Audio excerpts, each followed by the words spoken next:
Film diawali dengan memperlihatkan seorang detektif swasta bernama Raymond King. Dalam salah satu kasusnya, ia bertemu dengan Anais, seorang pembunuh bayaran yang tengah menjadi momok di kalangan sesamanya.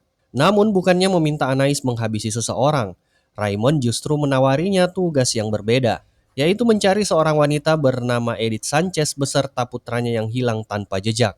Anais yang mendengar hal itu pun langsung menolak, sebab selama ini ia bekerja hanya untuk jasa membunuh target, bukan mencari orang hilang. I was hired to find them. I do adults. I don't kill children. Tak lama kemudian, Anais yang merasakan ada yang aneh langsung memperingatkan Raymond bahwa ada sekelompok gangster yang saat ini sedang mengintainya dari jauh. Sontak Raymond yang panik segera beranjak dan kabur dari sana.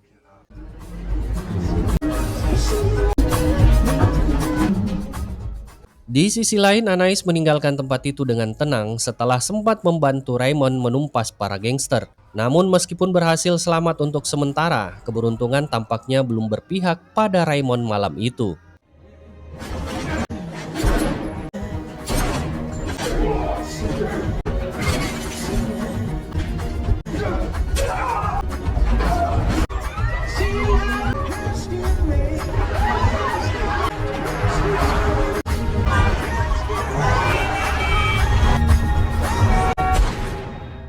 Beberapa hari kemudian, rumah sakit mengabari seorang agen FBI bernama Medina, yang dulunya pernah menjadi anak buah Raymond. Mereka melaporkannya bahwa Raymond ditemukan tewas setelah mengalami luka tembak dan tertabrak mobil.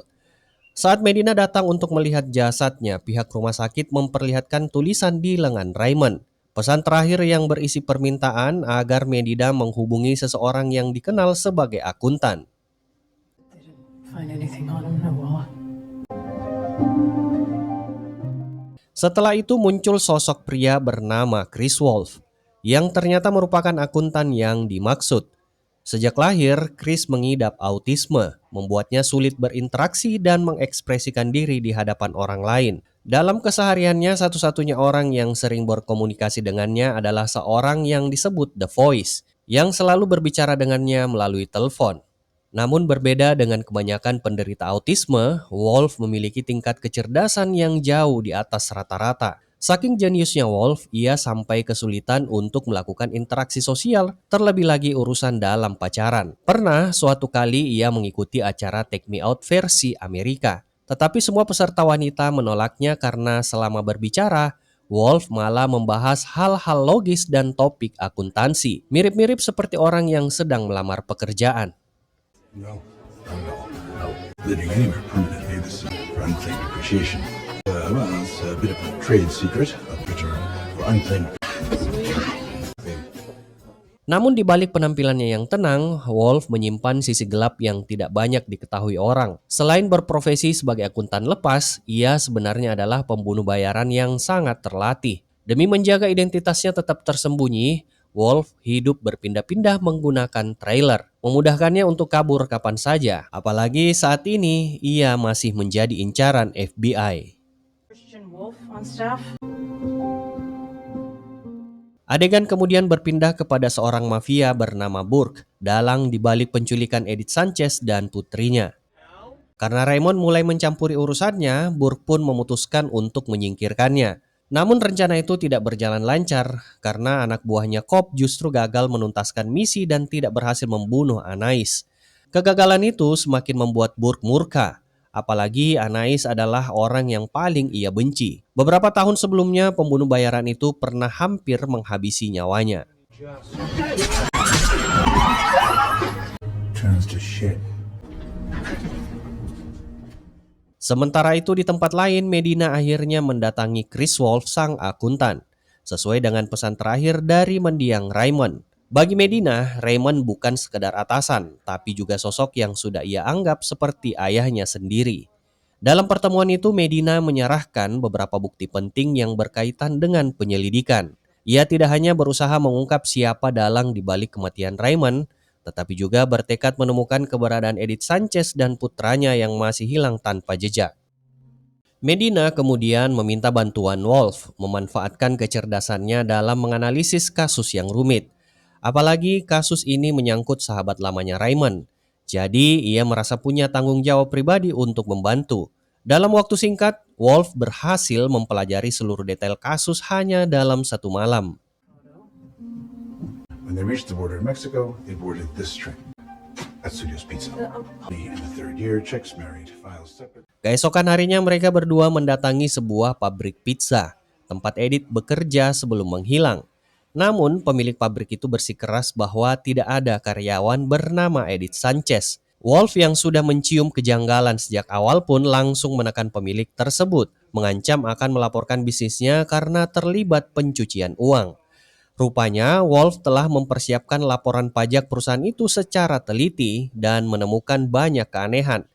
Tapi karena si pemilik tetap bungkam, Wolf akhirnya terpaksa mengambil tindakan paksa.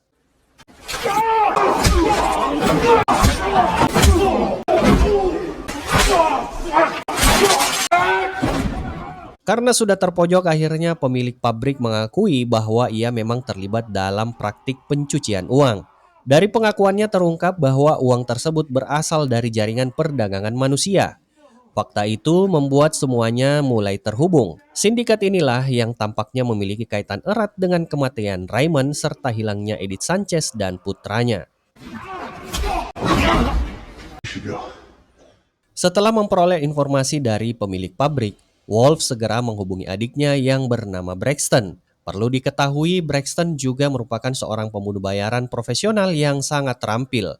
Meskipun di sini ia merasa begitu kesal ketika mengetahui dari Wolf bahwa mereka harus bekerja sama dengan seorang agen FBI. Namun Wolf menenangkannya dan meyakinkan bahwa salah satu agen yang bernama Medina tersebut salah satu agen yang bisa ia percaya.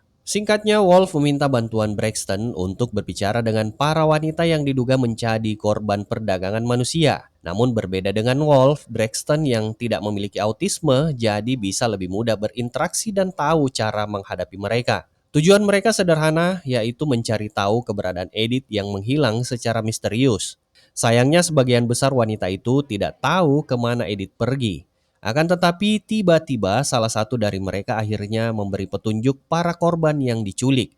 Kemungkinan telah dibawa ke sebuah tempat bernama Juarez di Meksiko. Tak ingin membuang waktu, salah satu wanita di sana diperintahkan untuk memancing salah satu anak buah dari komplotan tersebut untuk menemuinya saat itu juga. Kemudian tak lama setelahnya, begitu sindikat itu datang, ia tak menyangka kalau Braxton sudah menunggunya. Dan tiba-tiba,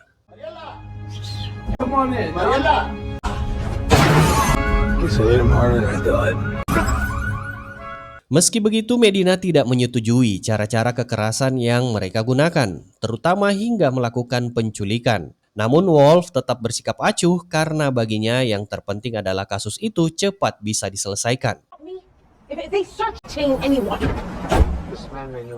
Tak lama kemudian, saat Medina masih diliputi amarah, ia menerima laporan dari bawahannya bahwa ayah dan suami Edith ditemukan sudah tak bernyawa. Namun jejak Edith dan anaknya masih belum berhasil mereka temukan. Beberapa hari setelahnya, Medina membawa rekaman CCTV dari lokasi tewasnya Raymond dan memohon bantuan Wolf agar dapat mengetahui siapa sebenarnya Anais. Maka dari itu Wolf pun langsung menghubungi Yayasan Harbor, tempat di mana ia tumbuh. Perlu diketahui jika yayasan tersebut tidak hanya sebagai pusat perawatan anak autis, tetapi juga sebagai tempat mereka dilatih menjadi ahli peretas dan pembunuh profesional. Wolf lalu meminta mereka menelusuri semua informasi terkait Anais. Nah, pada saat itulah karakter The Voice yang selama ini menjadi mitra sekaligus penghubung Wolf dalam berbagai operasi mengambil alih proses investigasi data tersebut. Namun sayang, setelah mencoba menelusuri, The Voice dan para hacker muda itu gagal mengungkap identitas asli Anais. Yang mereka temukan hanyalah rekam jejak pembunuhan Anais yang tersebar di berbagai wilayah Eropa dan Amerika. Di sisi lain, Medina memutuskan untuk menghentikan kerjasama dengan Wolf. Ia menilai Wolf sudah melampaui batas dan bahkan memanfaatkan anak-anak difabel untuk menggali informasi. Mendengar ucapan tersebut, Braxton segera membela kakaknya dan meminta Medina angkat kaki. Baginya Medina tidak lebih dari agen FBI yang sok bersih dan tidak menyadari jika institusinya sendiri dipenuhi oleh orang-orang yang kotor. We don't get to decide who lives and who dies. It's from people like him. Pleasure and an honor. Hope you take care. Setelah itu Medina membawa salah satu anggota sindikat yang sebelumnya ditangkap oleh Wolf dan Braxton. Ia bertekad menyelesaikan kasus ini melalui jalur hukum yang benar, bahkan sampai menyediakan pengacara bagi orang tersebut. Namun pria itu tetap bungkam dan menolak memberikan informasi apapun tentang keberadaan Edith dan anaknya. Recognize him? This was taken 8 years. Sementara itu, Cobb yang ternyata sudah berada di seberang gedung kantor Medina dikirim oleh Burke dengan tujuan menghabisi anggota sindikat tersebut sebelum rahasia mereka terbongkar. It's a second hand for us. What hospital? You put everything on the record, you get immunity.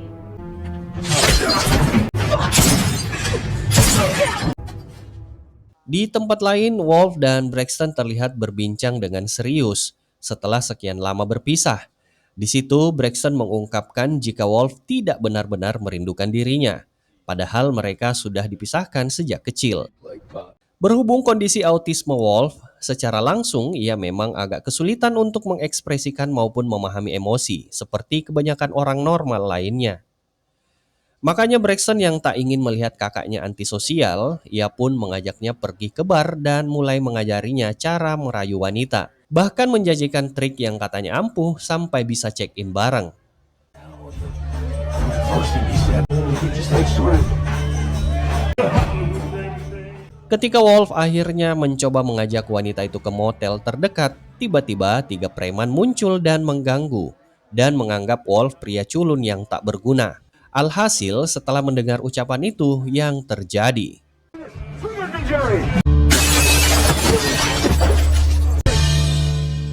Keesokan harinya Medina mengunjungi sebuah pusat penelitian yang diduga pernah menangani Edith. Ternyata dugaan itu tepat, 8 tahun sebelumnya Edith nyaris tewas setelah diserang oleh sindikat kriminal. Ia selamat tetapi kehilangan ingatan dan harus menjalani operasi besar untuk memperbaiki luka serius di tubuh dan wajahnya. Saat melihat foto hasil operasi tersebut, Medina dibuat terkejut. Karena ternyata wajah itu bukan wajah Edith seperti yang ia kenal, melainkan dialah Anais, sang pembunuh bayaran yang selama ini mereka cari. Seiring waktu, para dokter menyadari bahwa Anais ternyata menderita sindrom Savant, sebuah kondisi langka yang membuat seseorang memiliki kecerdasan serta kemampuan luar biasa melebihi manusia pada umumnya. Tak hanya itu, Anais juga menunjukkan kekuatan fisik yang luar biasa besar. Sayangnya sebelum proses penelitian itu rampung, Anais sudah lebih dulu melarikan diri. Karena itulah sang dokter memperingatkan Medina agar tidak mencoba berurusan dengan Anais, sebab perempuan itu terlalu nekat untuk urusan nyawa. Pada malam harinya, salah satu agen Braxton memberikannya informasi akan sebuah misi baru, yaitu mengeksekusi seorang wanita yang tak lain adalah Medina. Braxton pun terkejut, meski sempat dilema di mana di satu sisi ia sudah terlanjur kesal dengan sikap si wanita tersebut. Namun di sisi lain ia juga tidak tega untuk menghabisinya. Maka dari itu Braxton memilih untuk menolak misi tersebut. Kemudian tanpa sepengetahuannya, sang agen kemudian memberikan tugas itu kepada pembunuh lain, di mana sosok itu ternyata adalah Anais. Tak lama kemudian, Wolf yang malam itu sudah tertidur tiba-tiba dikejutkan oleh pesan dari The Voice yang memberitahunya bahwa Medina berada dalam bahaya. Tanpa pikir panjang, ia segera menuju tempat Medina tinggal, berharap Medina bisa diamankan. Namun sayangnya, meski ia memacu motornya secepat kilat, ternyata Anais sudah lebih dulu tiba di lokasi. Hello? Hello? Drop it! Drop it!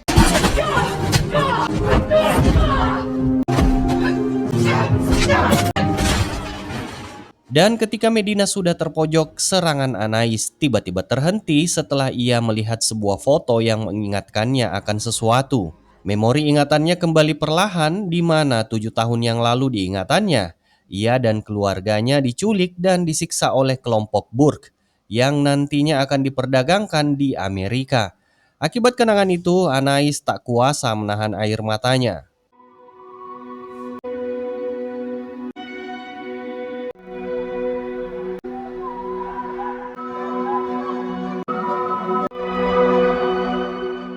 Tak lama setelah itu Wolf tiba di lokasi. Ia segera memberitahu Anais bahwa kemungkinan anaknya saat ini masih hidup dan informasinya berada di Juarez. Mendengar hal itu, tanpa sepatah kata pun Anais langsung pergi dari sana. Sementara Medina yang sudah sekarat berhasil dievakuasi. Pada saat yang sama, Burke akhirnya mengetahui bahwa Anais sebenarnya adalah Edith. Olehnya itu, ia segera memerintahkan Cobb untuk membawa semua anak yang telah mereka culik untuk segera dieksekusi dengan cara dikubur hidup-hidup di tengah gurun terpencil. Tindakan gila itu ia lakukan agar jejaknya tidak tercium oleh Anais. Take those kids into the desert. Yeah, I can handle that. Di keesokan harinya, Wolf dan Braxton langsung bergerak cepat menuju Juarez untuk menyelamatkan anak-anak yang akan dieksekusi termasuk putra Anais. Dengan mudah, Wolf dan Braxton mengetahui lokasi persembunyian target berkat bantuan anak-anak autis dengan pelacakan melalui citra satelit. Dan alhasil begitu tiba di sana, dua bersaudara itu langsung melakukan serangan barbarnya.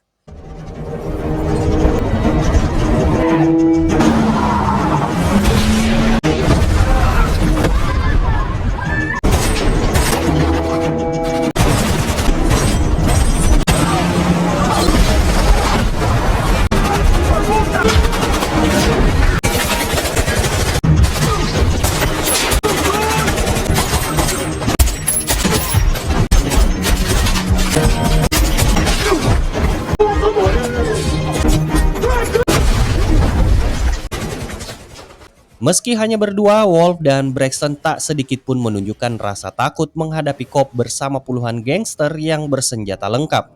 Mereka tahu waktu tak berpihak, sehingga bertarung secepat mungkin demi menyelamatkan anak-anak sebelum semuanya terlambat.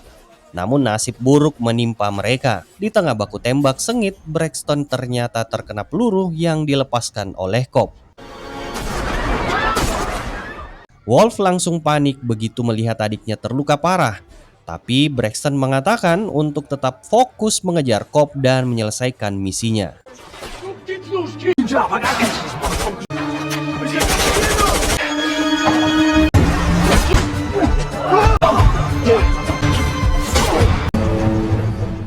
Meskipun agak kewalahan, namun beruntung Wolf dan Braxton berhasil tiba di gurun lokasi anak-anak itu berada. Dan tak ingin membuang waktu, mereka pun menyerang Cobb dan anak buahnya.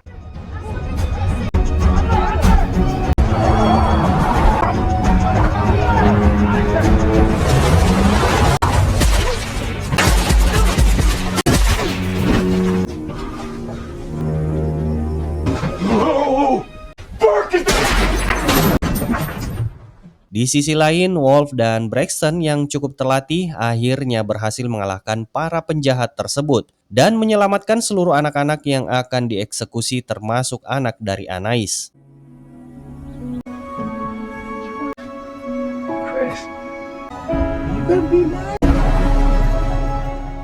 Sementara itu, Anais tampak termenung memikirkan kembali semua masa lalunya yang penuh luka. Ia sadar sudah saatnya memulai hidup yang baru. Namun sebelum itu ia lakukan, ada satu hal yang harus ia selesaikan, yakni dendamnya kepada Burke. Untuk itu, Anais pun langsung menuju ke tempat Burke untuk menuntaskan segalanya.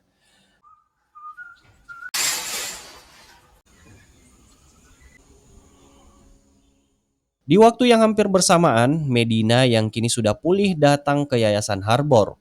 Ia menyampaikan rasa terima kasih karena mereka telah membantu menyelesaikan kasus Raymond. Medina juga dengan tulus meminta maaf atas sikap keras kepalanya selama ini. Di sisi lain, Wolf dan Braxton memutuskan untuk membawa anak Anais ke Yayasan Harbor agar ia bisa mendapatkan perawatan dan kehidupan yang layak. Mereka tahu Anais sudah memilih untuk pergi dan menghilang tanpa jejak. Karena Anais menyadari jika ia muncul ke publik, anaknya akan menanggung semua keburukan sifat orang tuanya, yaitu seorang pembunuh bayaran. Di akhir cerita nampak Braxton yang sudah kelelahan untuk sementara waktu akan menghilang dari dunia kotornya dan memilih menikmati akhir pekannya di sebuah tempat yang tidak diketahui. Dan dengan begitu film pun selesai. Terima kasih sudah menonton, semoga kalian terhibur. Sampai jumpa di alur film seru lainnya, and bye-bye.